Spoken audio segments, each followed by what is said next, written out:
Ada nggak sih di sini yang ngerasa kalau misalnya uang kita gampang banget habis? Baru 1 atau 2 bulan gajian, tapi uang kita udah habis nggak tahu kemana. Padahal masih ada beberapa minggu lagi sebelum akhirnya kita gajian atau dikasih oleh orang tua kita. Nah, hal-hal kayak gini itu dapat terjadi karena kita kurang paham terhadap gimana caranya mengelola keuangan dengan baik. Oleh karena itu, di video ini, kenalin aku Robert dan aku akan jelasin ke kalian gimana caranya kita bisa mengelola keuangan dengan lebih baik. Khususnya untuk kalangan generasi milenial dan generasi Z. Sebelum itu, kita harus paham kenapa kita sulit dalam mengelola keuangan. Ada beberapa faktor. Yang pertama, karena impulsif buying. Impulsif buying adalah kegiatan membeli barang-barang yang sebetulnya tidak kita butuhkan, tapi kita beli hanya untuk memenuhi hasrat keinginan kita. Dan hal ini terjadi secara cepat. Jadi tidak tanpa adanya pemikiran yang panjang. Nah, hal ini terjadi karena maraknya penggunaan media sosial saat ini seperti Instagram, YouTube, Twitter, dan lain sebagainya membuat kita jadi pribadi yang lebih konsumtif. Adanya istilah FOMO atau Fear of Missing Out membuat kita jadi nggak mau ketinggalan sama tren-tren yang ada saat ini. Sebetulnya nggak ada salahnya kita ingin memenuhi hasrat dan keinginan kita. Tapi kalau nggak ada alokasi yang jelas, nggak ada anggaran yang jelas, maka hal ini dapat berpengaruh pada keuangan kita.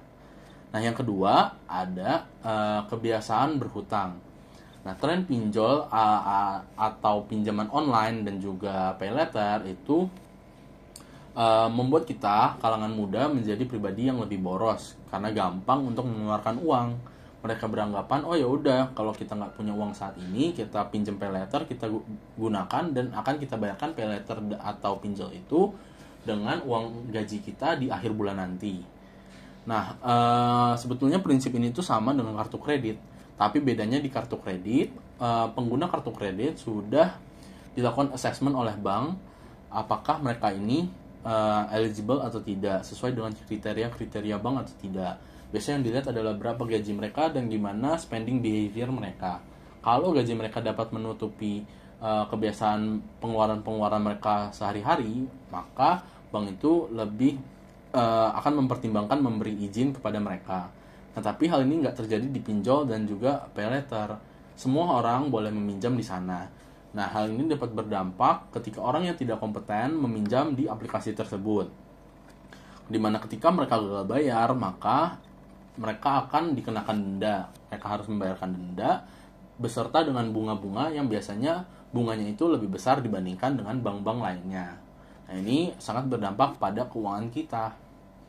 Kemudian yang ketiga adalah kebiasaan-kebiasaan buruk seperti merokok, minum-minuman alkohol, berjudi, dan lain sebagainya. Nah, hal-hal ini tentunya kita tahu bahwa hal ini berdampak negatif bagi diri kita. Tapi seberapa sering kita lakukan karena kita merasa bahwa hal ini memberikan kesenangan bagi kita. Ketika kita bisa menekan hasrat kita terhadap hal-hal tersebut dan melakukan hal-hal yang lebih positif dan mengembangkan diri kita, maka secara signifikan hal itu dapat berpengaruh pada ketika kita mengelola keuangan. Jadi kita dapat dengan lebih mudah mengelola keuangan kita, sehingga uang kita tuh nggak habis cuman hanya untuk hal-hal seperti itu. Yang keempat adalah sandwich generation. Nah, faktor ini memang tidak dapat kita kontrol karena ada di luar kontrol kita. Kita nggak bisa memilih kita dilahirkan di keluarga seperti apa. Sandwich generation adalah kondisi di mana seseorang harus membiayai orang tua mereka, dan di sisi lain dia harus membiayai diri mereka sendiri serta pasangan atau bahkan anak-anak mereka juga. Nah, hal ini tentunya dapat berdampak pada keuangan mereka. Nah, hal yang mungkin dapat kita lakukan ketika kita berada di posisi sandwich generation adalah membicarakan atau mengkomunikasikan keuangan kita secara terbuka dengan pihak-pihak terkait seperti orang tua, pasangan, anak, dan sebagainya. Nah, dengan demikian kita dapat mengatur besaran nominal yang memang kita sanggupi dan memang pihak-pihak yang terkait dapat memahami kondisi kita. Nah, dengan demikian kita dapat dengan lebih mudah mengatur keuangan kita dalam 1 bulan itu. Itu tadi beberapa penyebab yang mungkin terjadi mengapa uang kita gampang banget habisnya. Penting bagi kita untuk mengetahui faktor penyebab dari kesulitan mengelola keuangan, karena ada satu quotes yang terkenal dari ahli perang Sun Tzu, yaitu know your enemy intinya. Karena ketika kita tahu musuh kita seperti apa, kita dapat menyiapkan strategi-strategi yang dapat mengalahkan musuh tersebut. Perjalanan setiap orang tentunya berbeda-beda, start yang berbeda, dan tujuan akhir yang berbeda-beda. Tapi hal itu nggak menghalangi kita dalam menjadi pribadi yang lebih baik. Uang merupakan hal yang sangat penting untuk kita pikirkan secara matang-matang, karena dalam setiap aspek di dalam hidup ini membutuhkan uang, dan uang dapat membantu kita dalam mencapai tujuan dan harapan kita di masa-masa yang akan datang. Ada konsep yang dapat kita terapkan ketika kita ingin meningkatkan kemampuan kita dalam mengelola keuangan, yaitu prinsip piramida keuangan. Piramida keuangan ini merupakan prinsip dalam mengelola keuangan. Jadi prinsip ini bukan konsep gimana caranya kita menghasilkan uang sebanyak mungkin, tapi gimana caranya kita mengelola uang yang kita miliki. Karena percuma kita punya uang yang kita bisa menghasilkan uang yang banyak, tapi kita nggak tahu gimana cara kelolanya. Ujung-ujungnya uang tersebut bisa aja habis. Jadi bukan hanya seberapa banyak uang yang bisa kita hasilkan, tapi juga gimana cara kita mengelola uang tersebut. Dalam piramida keuangan ada 5 level atau 5 tahapan. Tahap yang pertama adalah managing your money. Pada tahap ini, fokus kita adalah gimana cara kita mengatur cash flow kita dalam 1 bulan. Kita dapat menerapkan prinsip budgeting, di mana prinsip ini adalah kita mengalokasikan uang yang sudah kita peroleh, kita alokasikan sesuai dengan posnya masing-masing. Ada beberapa konsep yang beredar di masyarakat, seperti prinsip budgeting 50-30-20, 5% kebutuhan, 30% untuk keinginan, dan 20% untuk saving atau investing. Ada juga 70-10-10-10, di mana 70% untuk keinginan, 10% untuk saving, 10% investing, 10% untuk charity atau untuk self-development. Selain itu, di dalam mengatur keuangan, penting bagi kita untuk mengeliminasi hutang yang kita miliki. Karena hutang itu pada dasarnya menghambat cash flow kita. Apalagi hutang untuk hal-hal yang tidak produktif. Hal itu harus kita eliminasi supaya kita memiliki cash flow yang lebih baik. Setelah kita berhasil di tahap 1 ini, memanage uang kita, tahap selanjutnya adalah building your safety nets, di mana pada tahap kedua ini, safety nets itu merupakan suatu jaring pengaman yang tujuannya adalah untuk mengamankan kita terhadap kondisi-kondisi yang tidak dapat kita prediksi sebelumnya dan mengharuskan kita untuk mengeluarkan uang. Ada beberapa jenis safety nets, ada 2, yaitu ada emergency fund dan juga asuransi. Emergency fund atau dana darurat merupakan sejumlah uang yang sudah kita alokasikan untuk sebagai dana darurat kita. Jadi ketika sesuatu terjadi di luar prediksi kita dapat menggunakan uang tersebut.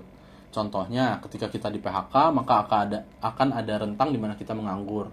Nah, dana darurat ini dapat kita gunakan untuk memenuhi kebutuhan kita ketika kita belum mendapatkan penghasilan lagi.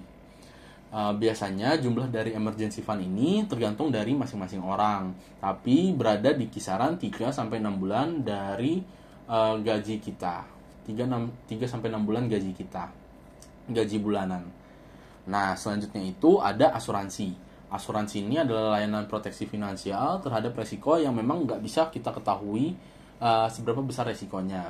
Misalnya kesehatan, bisa aja tiba-tiba kita sakit. Nah, dengan adanya asuransi ini, kita dapat mengurangi pengeluaran kita terhadap ketika kita harus membayarkan misal uang rumah sakit, uang dokter, dan sebagainya. Itu layanan yang diberikan oleh perusahaan asuransi. Bisa saja asuransi itu berupa asuransi kesehatan, asuransi jiwa, asuransi rumah, mobil, dan lain sebagainya. Jadi penting bagi kita untuk memiliki safety nets atau yaitu jaring pengaman tadi, seperti ada emergency fund, dana darurat, dan juga asuransi. Nah, setelah kita di tahap 2 itu kita udah berhasil di tahap 2, selanjutnya kita ke tahap 3 atau level 3, yaitu accumulating wealth atau kita mengakumulasikan kekayaan. Caranya adalah dengan berinvestasi. Investasi adalah ketika kita menaruh sejumlah uang ke dalam suatu instrumen investasi atau bisnis dengan harapan untuk mendapatkan imbal hasil yang lebih besar di masa yang akan datang. Tahapan dari investasi yang pertama adalah kita harus tahu tujuan dari investasi kita. Apakah untuk mengumpulkan dana pensiun, mengumpulkan dana pendidikan, mengumpulkan dana untuk membeli rumah, dan lain sebagainya. Setelah kita tahu tujuannya, maka kita dapat menaruh uang yang kita miliki itu ke dalam instrumen investasi yang sesuai dengan profil resiko kita. Dalam investasi ada yang namanya risk reward. Jadi umumnya semakin besar resiko yang kita yang berani kita terima, maka semakin besar reward atau imbal hasil yang kita dapatkan. Oleh karena itu penting bagi kita dalam berinvestasi itu untuk mengetahui gimana sih suatu instrumen investasi sebelum kita terjun ke dalamnya, sehingga kita dapat menyesuaikan dengan profil resiko masing-masing dari masing-masing kita gitu dalam berinvestasi. Nah, setelah kita berinvestasi, mengakumulasikan kekayaan, tahap selanjutnya adalah preserving wealth atau menikmati kekayaan. Tadi kita udah bahas investasi misal untuk dana pensiun. Nah, preserving wealth ini adalah salah satu tahap di mana kita sudah dapat menikmati kekayaan yang kita miliki. Jadi ada satu konsep yang memang banyak beredar di masyarakat, yaitu FIRE movement atau Financial Independent and Retire Early. Jadi prinsipnya adalah kita menghitung berapa jumlah dana yang kita harus kumpulkan sehingga kita dapat pensiun dini. Perhitungan ini berasal dari 4% rules, atau biasanya itu 4% rules ini menghitung 4% dari dana yang harus kita kumpulkan itu adalah kebutuhan tahunan kita. Misalnya rata-rata kebutuhan tahunan kita adalah 100 juta per tahun. Maka 4% tersebut adalah 100 juta tadi. Jadi total dana yang harus kita miliki adalah 2,5 miliar rupiah. Nah, itu adalah gambaran sederhananya gimana prinsip dari FIRE movement 4% rules ini. Tapi faktanya di lapangan harus kita sesuaikan dengan kondisi-kondisi yang ada di lapangan. Seperti misalnya, apakah kita bisa menahan pengeluaran kita untuk berada di taraf yang sama setiap tahunnya, yaitu 100 juta tadi. Kemudian gimana kondisi ekonomi, gimana persentase keuntungan kita selama 1 tahun itu, apakah sama terus atau ada perubahan.